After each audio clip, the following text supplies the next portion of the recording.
কালকে ছিল শ্রাবণ মাসের পঞ্চম এবং শেষ সোমবার। জয় শ্রীকৃষ্ণ, আমি শুভারিয়া। তো পরিমাণ বৃষ্টি আর চারদিক ডুবে গেছে, তাই জন্য বাবার বাইকে না যেয়ে টোটোই রওনা হলাম। আর দেখো কত পরিমাণ ভিড়, আর আমরা কোথায় দাঁড়িয়েছি।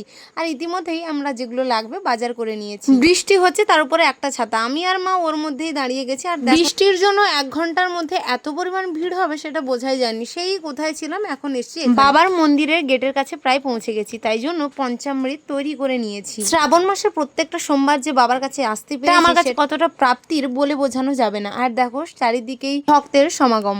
এখানে তিলেশ্বরীর বাবা তার পরিবার নিয়ে বিরাজমান এবং তিনি খুবই জাগ্রত, এবং তিনি পাতাল খুঁড়ে উপরে উঠেছিলেন। আর মা এখানে দেখো নন্দীকে পুজো করছে। আমার তো হয়ে গেছে আগে, তাই আমি মায়ের জন্য অপেক্ষা করছি। আর লাইন যেন কমছেই না, বরঞ্চ বেড়েই যাচ্ছে।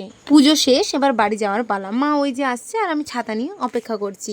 আজকের মতো রাখি, তোমরা ভালো। রাধে রাধে।